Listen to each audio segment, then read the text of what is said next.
네, 시작하겠습니다. 310페이지 교육 방법입니다.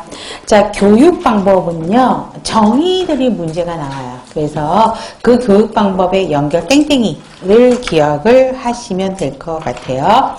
자, 강의는 거의 나오지 않습니다. 오래전부터 사용했고요. 새로운 지식을 습득하기 효과적인 건 강의라는 거고, 토론도 행정 파트에서 문제가 나오는 거지, 보건행정 이런 쪽에서. 저희 쪽에서는 그렇게 토론에 대해서도 문제가 많이 나오지는 않습니다.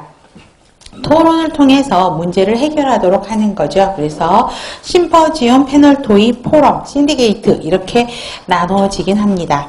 자, 심포지움은요, 특정 주제에 대해서 3명에서 6명의 전문가들이 모여서 서로 각각의 다른 측면에 대해서 전문적인 의견을 내고, 그 다음에 앉아있는 교육생들의 질문에 대한 답을 하는 게 심포지움이고요. 패널 토의는 토의 주제에 관한 충분한 지식을 갖고 있는 사람들이 모여서, 패널리스트들이죠. 그런 사람들이 모여서 대규모 훈련생들 앞에서 의견을 발표하고 토론하는 것이고요. 포럼은 특정 주제에 대해서 훈련생들한테 자료를 먼저 줘요. 그래서 그들이 그 주제에 대해서 공부를 하고 온 다음에 문제를 명확하게 한 후 그들 의견을 표명해서 발표하는 게 포럼. 신디게이트는 고위직 공무원에서 하는 분임 토의가 이제 신디게이트라고 이야기합니다. 이거는 흐름으로 보셔도 될 것 같고요. 사실 공무원 책에서는 공무원 책이래. 간호관리학 책에서는 심포주의, 패널, 토의, 포럼, 신디게이트는 별로 들어가 있는 내용은 없어요. 그 다음에 우리 사례 연구 케이스 스테들은 정말 주구장창 하고 있었죠, 병원에서도. 자, 실제 유사한 사례를 통해서 문제를 해결하도록 하는 거죠. 그래서 학습자들에게 기본 개념을 습득하게 하고 문제 해결 능력을 키우도록 하는 게 사례 연구 방법이고요. 그 다음에 역할 연기법하고 역할 모델법은 그 역할을 누가 하느냐를 가지고 이해하시면 돼요. 자, 역할 연기법은 교육생들이 하는 거죠. 우리 신입 때 오면 친절 교육 뭐 한다 그러면 시뮬레이션 하라, 그러니까 친절 교육에 대한 교육하라 그러면 하우죠. 너는 뭐 착한 간호사, 너는 착한 의사, 너는 컴플레인 되게 많은 이상한 환자, 막 이렇게 하면서 역할들을 교육생들이 나와서 연극을 하고 나서 그걸 가지고 토론하는 거잖아요. 이게 역할 연기법. 그래서 교육생들이 연기를 하는 거예요. 그 다음에 역할 모델법을 다른 말로 행동 모델법이라고도 이야기를 합니다. 이거는 그 역할을 누가 하냐면 강사가 하는 거죠. 교사가. 그래서 교사가, 강사가 그 역할들을 제가 시범을 보여요. 아니면 제가 했던 거를 동영상으로 보여주면서 하다못해 CPR은 이렇게 하는 것입니다. 이렇게 보여주잖아요. 그러면 그걸 보고 교육생들이 공부하는 것이 역할 모델법이죠. 그래서 시력, 그 연기를 교육생들이 하느냐, 교사가 하느냐에 따라서 역할 연기법, 역할 모델법이다 할 수 있는 거고요.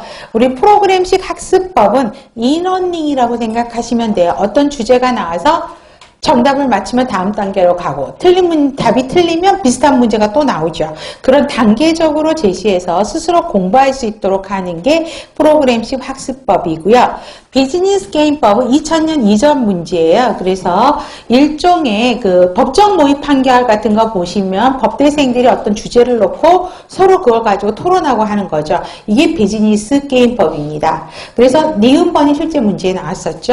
자, 의사결정과 관련된 중요 부분을 보다 간단한 형식으로 포함해서 훈련 참가자들이 쉽게 조직 상황을 이해하고 올바른 의사결정을 할 수 있도록 하는 일종의 조직관리 모의 연습을 무엇이라고 하느냐, 이게 시험 문제였었어요.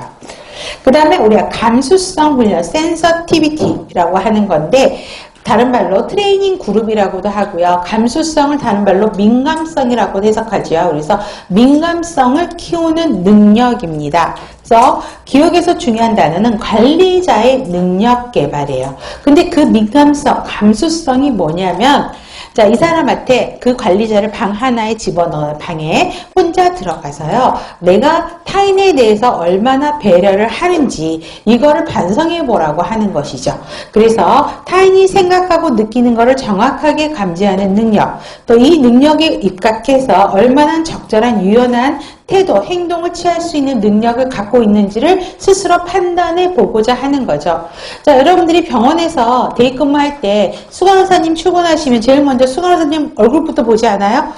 그쵸? 무슨 일 있나? 표정이 어두우시나? 밝나? 이것부터 보고 좀 표정이 어두워. 뭔가 있는가 보다. 그러면서 갑자기 막 조심하고 막 이렇잖아요.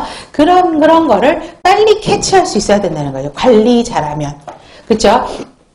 여러분들 나중에 이제 육아도 해보시겠지만 그 맞벌이 하는 그 함정이라는 게 좀 있어요, 애들이. 그래서 엄마가 저의 스케줄을 저희 애는 다 알아요. 외우고 다녀요. 그래서 그 달력 같은 거를 이렇게 A4 큰 달력 있잖아요. 큰 달력을 제 책상 앞에 막 붙여놓고 석 달치. 병원 습관이 어디 안 가요. 그것도 석 달치를 딱 붙여놓고 플랜들을 다 써놔요. 근데 이제 얘가 초등학교 때 오늘은 엄마가 있는 날이야.